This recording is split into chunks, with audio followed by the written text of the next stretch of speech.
సుదీర్ఘమైన తీర ప్రాంతం ఉన్నటువంటి ఆంధ్రప్రదేశ్ తీర ప్రాంతంలో మత్స్యకారులు అనేక ఇబ్బందులు పడుతున్నారు. దీంతో పాటు ఇక్కడ చమురు సంస్థలు ఎవరైతే కార్యకలాపాలు నిర్వహిస్తున్నారో ఈ చమురు సంస్థల వల్ల అనేక ఇబ్బందులు సాధారణ ప్రజలు కూడా పడుతున్నారంటూ ప్రభుత్వానికి, ఇటు అధికారులకు కూడా, జిల్లా అధికారులకు కూడా యానం ప్రభుత్వ ప్రత్యేక ప్రతినిధి, ఢిల్లీ ప్రతినిధి మల్లాడి కృష్ణారావు గారితో పాటు ముమ్మిడివారం ఎమ్మెల్యే దాట్ల బుచ్చిరాజు గారు కూడా ఒక రిప్రజెంటేషన్ ఇచ్చారు. వాళ్ళతో మాట్లాడే ప్రయత్నం చేశారు. సార్, ఏంటి అసలు మత్స్యకారులు పడుతున్న ఇబ్బంది ఏంటి? ఇటీవల కాలంలో చూసుకుంటే యానంకి సమీపంలో ఐలాండ్లో పెద్ద ఎత్తున విస్ఫోటనం జరిగింది. చాలా భయభ్రాంతులకు గురైన పరిస్థితి.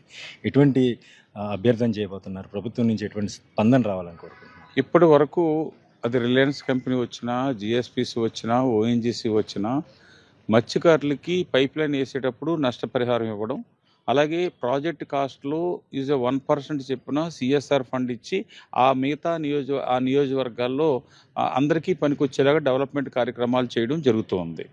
ఇప్పటి వరకు జరిగింది. ఎవరికైతే నష్టం, ఆ వేటకి ఆ ఏరియాలో మేము పనిచేస్తున్నాం, మీకు ఆటంకం కాబట్టి మీకు మేము పైప్ లైన్ వేసేప్పుడు నష్టపరిహారం ఇస్తామన్నది ఇప్పటి వరకు జరుగుతున్నది.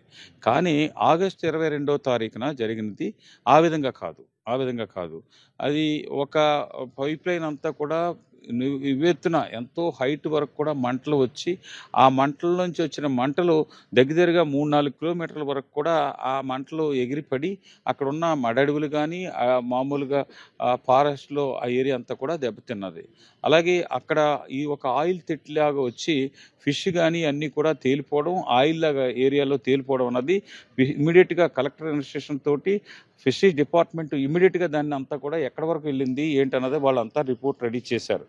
ఆ రిపోర్ట్ తోటి కూడా సాటిస్ఫై అవ్వకుండా కలెక్టర్ గారు ఇక్కడ మనం సిఎంఆర్ ఆఫ్ ఆ సంస్థ ఎక్స్పర్ట్ ఒక ఇది ఉంది.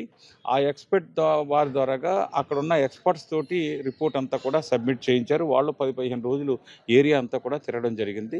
ఆ రిపోర్ట్, ఫైనల్ రిపోర్ట్ని 1 వీక్ 10 డేస్లో ఇస్తానని చెప్పున్నారు. మేము ఫిషర్మెన్ పైప్ లైన్ వేసేటప్పుడు వాళ్ళకి నష్టపరిహారం ఇస్తున్నారు. కానీ ఇది న్యాచురల్ కెలామిటీలో వరద వచ్చినా, ఒక వర్షాలు వచ్చినప్పుడు న్యాచురల్ కెలామిటీలో ఎలాగైతే అన్ని కమ్యూనిటీస్కి అందరికీ చేస్తారో ఆ ఏరియాలో ఉన్న వాళ్ళకి తప్పనిసరిగా ఇటు యానం అవ్వచ్చు, ముమ్మిడారం అవ్వచ్చు, మస్ట్గా అందరికీ కూడా ఇవ్వాలన్నది మా డిమాండ్ తోటి కలెక్టర్ గారికి దృష్టిలో పెట్టడం, రిటర్న్గా సబ్మిట్ చేయడం కూడా జరిగింది. అలాగే తుని, పిఠాపురం, కాకినాడ రూరల్, అలాగే ముమ్మిడివరం నుంచి ఇక్కడ అమలాపురం కానీ, అలాగే రామచంద్రపురం కానీ, కోళ్ళ కానీ, మండపేట, అలాగే రాజోలు, ఈ కాన్స్టిట్యూన్సీలతోటి సుద్దాగా ఎక్కడున్న తునున్న వేటకి వెళ్ళేవాడు నరసాపురం ఆ పైకి వెళ్ళిపోతున్నాడు, అక్కడ ఉన్నవాడు ఇక్కడికి వస్తున్నాడు. కాబట్టి మత్స్య సంపద విషయంలో నష్టం జరుగుతుంది. కాబట్టి వాళ్ళందరికీ కూడా రాబోయే రోజుల్లో ఇది ఓఎన్జీసీ సెకండ్ పైప్ లైన్ వేసినా, రిలయన్స్ వేసినా వీళ్ళందరికీ కూడా నష్టపరిహారం ఇవ్వాలన్నది అక్కడక్కడున్న మత్స్యకారులు డిమాండే, అక్కడున్న ప్రజాప్రతినిధులు డిమాండే. ఈ ప్రభుత్వంలో నడుపుతున్న వాళ్ళు కూడా ఆయా టైంలో మీకు నష్టపరిహారం ఇచ్చే ఏర్పాట్లు చేస్తానని చెప్పేసి చెప్పున్నారు. దాని మీదే లాస్ట్ 1.5 year నుంచి కూడా ముందు దాని మీద డిమాండ్ తోటి అనేకమైన పోరాటాలు జరిగాయి. ఇప్పుడు కూడా గవర్నమెంట్కి అనేకమైన రిప్రజెంటేషన్స్ అన్నీ కూడా ఇస్తూ ఉన్నాం. దాని మీద తప్పనిసరిగా, ఎందుకంటే మత్స్యకారుడికి ఇప్పుడు వాడు ఆధారపడి దాని మీద బతకడానికి కోసం ఆధారపడిన బతుకుతీరు అవి కూడా పోయే పరిస్థితి వస్తుంది. ఈరోజు కూడా వారు ఇచ్చేసిన దాంట్లో కూడా మేము చెప్పింది కానీ, మత్స్యకారులు చెప్పేది కానీ ఏకీభవించారు. ఎందుకంటే ఈ 15 సంవత్సరాల్లో చాలా వరకు ఫిషింగ్ అంతా తగ్గిపోతుంది, చాలా జాతులన్నీ కూడా తెరమరుగైపోతున్నాయి అన్నది వారి ఎక్స్పర్ట్ కమిటీ కూడా ఈ రోజుని రిపోర్టు సబ్మిట్ చేస్తున్నారు. అందుకని రాబోయే రోజుల్లో ఏం చేయాలి? మొగలు కప్పెడిపోతున్నాయి, లో టైడ్లో బోట్లు రాకుండా ఉంటుంది. ఆ డ్రిడ్జింగ్ ఎవరు చేయాలి? అక్కడ పనులు ఎవరు చేయాలి? ఆ ఏరియాకి ఇంకా వారిని ఏ విధంగా ఉపయోగించాలన్నది ఆ రిపోర్టు కూడా వారికి, కలెక్టర్ గారికి, మాకు ఎక్స్ప్లెయిన్ చేస్తున్నారు. రాబోయే రోజుల్లో ఒక మత్స్యకారులకే కాకుండా పైప్ లైన్ వేసినప్పుడు వాళ్ళకి నష్టపరిహారం ఇవ్వండి, మిగతా డెవలప్మెంట్ విషయంలో అందరికీ కూడా ప్రతిఫలాలు అందేలాగా చేయమని చెప్పేసి మేము కోరుతున్నాం. అదే డిమాండ్తో మేము కట్టుబడి ఉంటాం. సరే, పాండిచేరి రాష్ట్రంతో పాటు ఆంధ్రప్రదేశ్ రాష్ట్రానికి కూడా కొంత ఇబ్బంది మత్స్యకారులకు సంబంధించి. రాష్ట్ర ప్రభుత్వ విప్పుగా మీరు ప్రభుత్వం దృష్టికి ఏ విధమైన డిమాండ్ చేయబోతున్నారు? ఎటువంటి ఫలితం రావచ్చు అనుకుంటున్నారు? ఏదైతే ఆగస్టు 22న యానంలో ఉన్న దర్యాల తిప్ప తిన్నంగా ఓఎన్జీసీ పైప్ లైన్ ఏదైతే ఉందో అది బ్లాస్ట్ అవటం, పెద్ద ఎత్తున మంటలు చెలరాగటం అందరికీ తెలిసిన విషయమే.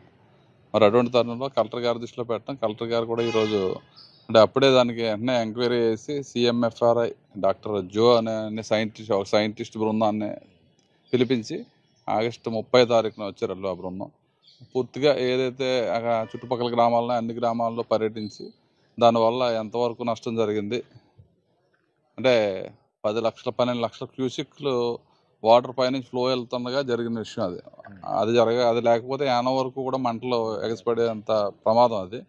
దాన్ని పూర్తిగా అధ్యయనం చేసాడు ఆయన. దాంతో రిపోర్ట్గా మాకు కలెక్టర్ గారి దృష్టిలో పెట్టి మాకు చెప్పడం జరిగింది. దాంట్లో పూర్తిగా ఎందుకంటే అక్కడ ఉన్న మత్స్య సంపద అంతా కూడా ఇంచుమించుగా చచ్చిపోవడం జరిగింది. అక్కడ ఉన్న గిరిజంపేట కానీ, ధనియాల తిప్పు కానీ, ఇంకా గాడిమొగ కానీ, భైరవపాలెం తీర్థాలమండ కానీ, పెదవలస చిన్నవలస, లక్ష్మీపతిపురం, పెదబొడ్డు, చిన్నబొడ్డు, రామన్నపాలెం వరకు కూడా పెద్ద ఎత్తున జరిగింది. అక్కడ గోగుల్లంక, భైరవలంక, యానంలో ఉన్న గ్రామాలన్నీ కూడా భయభ్రాంతులకు గురయ్యారు. దాంతోపాటు మత్స్య సంపద కూడా పూర్తిగా పోయింది. కాబట్టి తీవ్రమైన నష్టం అగ్నికుల క్షేత్రికి జరిగింది. ఆ ప్రాంతంలో మిగిలిన కమ్యూనిటీలన్నీ భయభ్రాంతులకు గురయ్యారు. కాబట్టి ఇమీడియట్గా ఎంక్వైరీ చేసి ప్రభుత్వం దృష్టికి తీసుకెళ్ళాం. మరి కలెక్టర్లు ఇద్దరికి కూడా రిప్రజెంటేషన్ ఇచ్చాం. కాబట్టి ఈరోజు డాక్టర్ జో గారు కూడా క్లియర్గా దాని మీద రిపోర్ట్ అంతా తయారు చేశారు. ఫైనల్గా ఒక 10 రోజుల్లో పూర్తి డీటెయిల్స్ ఇస్తారు. కాబట్టి ఆ ONGCని కూడా కూర్చోబెట్టి మరి ఈ ONGC రిలయన్స్ సంస్థ వల్ల కలిసి వచ్చేది మా ప్రాంతాలకు ఎటువంటిది కలిసి వచ్చేది ఏది లేదు, కానీ దానివల్ల నష్టం అయితే 100% జరుగుతుంది. దానిలో వాటర్ శాంపిల్స్ కానీ, కింద ఉన్న గ్రౌండ్లో ఉన్న మా సాయిల్ కానీ అన్ని టెస్ట్ చేశారు. దాంట్లో కూడా అంత ఫ్లో ఉన్నా కానీ ఇంకా దాంట్లో విషవాయువులు ఉండటం, గత 10 సంవత్సరాలు యావరేజ్ కూడా చూసుకుంటే అన్ని రకాల ఫిష్లు ఎంత ప్రొడక్షన్ వచ్చేదో చూసారు. అవన్నీ కూడా ప్రతి సంవత్సరం తగ్గుకుంటూ వస్తున్నాయి. కొన్ని రకాలైతే కొన్ని జాతులు అయితే ఫిష్లో కనిపించకుండా పోయిన పరిస్థితి ఉంది. దీని మీద పూర్తిగా అధ్యయనం చేసి ఏదైతే నష్టం జరిగిందో ఒక పక్క మత్స్య సంపద కాపాడాలి, మత్స్యకారులను కాపాడాలి, ఆ ప్రాంతంలో ఉన్న భయభ్రాంతులకు గురైన వాళ్ళకి ఏ విధంగా న్యాయం చేయాలన్నది అన్ని అక్కడ ఉన్న ప్రాబ్లమ్స్ అన్ని కూడా క్లియర్గా మనం వాళ్ళ దృష్టిలో పెట్టాం. కాబట్టి అతి తొందరలో ఏదైతే 22 తారీఖు దాని మీద ఫుల్ ఫ్లెడ్జ్డ్గా వాళ్ళందరికీ నష్టపరిహారం ఇచ్చేలాగా చెప్పడం జరుగుతుంది. అదే కాకుండా మరి కృష్ణారావు గారు మేము కూడా గత ముఖ్యమంత్రి గారికి ఉప ముఖ్యమంత్రి గారికి వచ్చాం. ఎందుకంటే తీర ప్రాంత గ్రామం ఎక్కువ, మత్స్యకారులు ఎక్కువ. ఇక్కడ నుంచి మన తుని నుంచి నరసాపురం వరకు పెద్ద ఎత్తున మనకు కోస్ట్ ఉంది.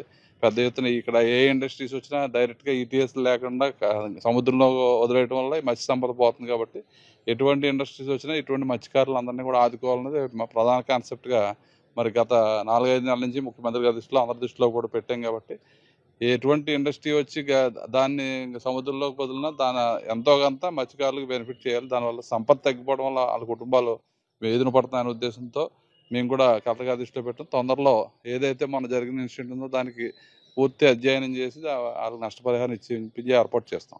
కేజీ బేసిన్లో ఏదైతే చమురు సహజ వాయువుల వెలికితీత జరుగుతుందో ఈ కంపెనీలన్నీ కూడా తీర ప్రాంతంలో ఉన్నట్టు మత్స్యకారులకు సంబంధించి జరుగుతున్నటువంటి ప్రతినిత్యం జరుగుతున్నటువంటి ప్రమాదాల నుంచి కాపాడడమే కాదు, ఇక్కడ వస్తున్నటువంటి వ్యర్థాల వల్ల అనేక సంవత్సరాలుగా మత్స్యకారులు మత్స్య సంపద కోల్పోతూ ఉన్నారు. వాళ్ళు జీవనాధారమైనటువంటి వేట సాగించే పరిస్థితులు లేవు.